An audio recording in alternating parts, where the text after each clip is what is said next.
കടുവാ സാന്നിധ്യം സ്ഥിരീകരിച്ച വയനാട് തലപ്പുഴയിൽ വനം വകുപ്പിന്റെ തിരച്ചിൽ. അടിക്കാടുകൾ നിറഞ്ഞ മേഖലകളും എസ്റ്റേറ്റുകളും പ്രത്യേകമായി തിരയുകയാണ്. വനാതിർത്തിയിൽ താമസിക്കുന്ന ആളുകൾ ജാഗ്രത പാലിക്കണമെന്ന മുന്നറിയിപ്പും വനം വകുപ്പ് നൽകിയിട്ടുണ്ട്.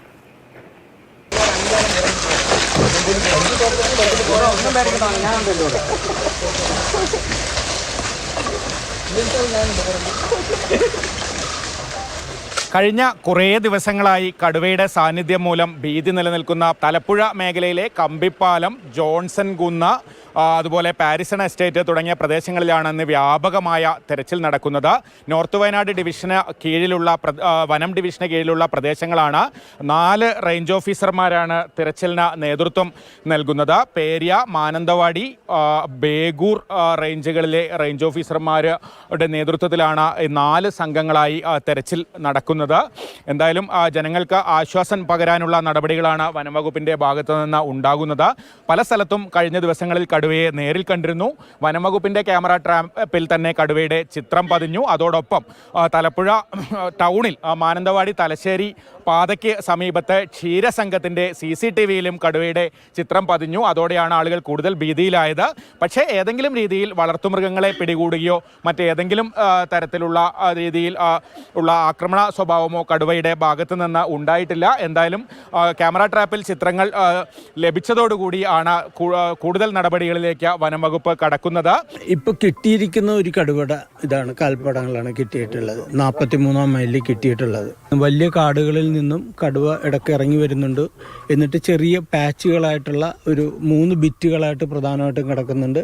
കരിമാനിയുടെ ഒരു ബിറ്റുണ്ട്, അതുപോലെ തന്നെ കമ്പിപ്പാലമുണ്ട്. പിന്നെ അതുപോലെ തന്നെ നമ്മളുടെ പാരിസൺ എസ്റ്റേറ്റിന് അകത്തുള്ള കുറേ ചതുപ്പുകളുണ്ട്. പിന്നെ ജോൺസൺ കുന്നെന്ന് പറഞ്ഞ ഒരു ബിറ്റുണ്ട്. ആ 3 ബിറ്റുകളാണ് ഞങ്ങൾ മെയിനായിട്ട് ഫോറസ്റ്റിലെ കടുവ ഉണ്ടെങ്കിൽ അതിനവിടെ നിന്ന് ഓടിച്ചു വിടുക എന്നുള്ളതാണ് പ്രധാനമായിട്ട് ഉദ്ദേശിക്കുന്നത്. പിന്നെ അതുപോലെ തന്നെ നമ്മൾ മേലിൽ ഡ്രോൺ ഉപയോഗിച്ചിട്ടുള്ള ഇതുണ്ടാവും. അഥവാ കടുവ ഉണ്ടെങ്കിൽ പോകുന്ന സമയത്ത് റോഡിനെ കൺട്രോൾ ചെയ്യാനായിട്ടുള്ള ഒരു സിസ്റ്റം നമ്മൾ ഉണ്ടാക്കിയിട്ടുണ്ട്. അപ്പോൾ അതൊന്ന് നോക്കിക്കഴിഞ്ഞാൽ നമ്മളൊരു സേഫ് ആക്കുക എന്നുള്ളതാണ്. പിന്നെ അതുപോലെ തന്നെ നമ്മൾ ഒരുപാട് ക്യാമറകൾ വെച്ചിട്ട് റെഗുലറായിട്ട് മോണിറ്റർ ചെയ്യുന്നുണ്ട്. അപ്പോൾ ഏത് കടുവയാണെന്നുള്ളതിൻ്റെ ഒരു ഐഡിയ നമുക്ക് ഓൾറെഡി ഇപ്പോൾ കിട്ടിയിട്ടുണ്ട്. നമ്മളിവിടെയുള്ള ഒരു കടുവ തന്നെയാണത്. ഈ വാർഡിലെ പഞ്ചായത്ത് അംഗം ഷബിത ടീച്ചർ നമ്മളോടൊപ്പമുണ്ട്. ഏത് രീതിയിലാണ് ജനങ്ങൾക്കൊരു ആശ്വാസം പകരുന്ന നടപടിയാണല്ലോ അല്ലേ വനംവകുപ്പിൻ്റെ ഭാഗത്തു നിന്നുണ്ടാകുന്നത്? തീർച്ചയായിട്ടും. കാരണം ഇപ്പോൾ ഞാൻ ഇവിടെ പറഞ്ഞതുപോലെ വനം വകുപ്പിൻ്റെ ഇവരുടെ ഈ ഒരു നീക്കത്തെ അഭിനന്ദിച്ചാൽ അധികം ആവില്ല. കാരണം മിനിഞ്ഞാന്നാണ് എൻ്റെ വാർഡിൽ, അതായത് 43 സന്തോഷിൻ്റെ വീടിൻ്റെ അടുത്ത് വനം വകുപ്പിൻ്റെ ക്യാമറയിൽ തന്നെ ഈ കടുവയുടെ ചിത്രം പതിയുന്നത്.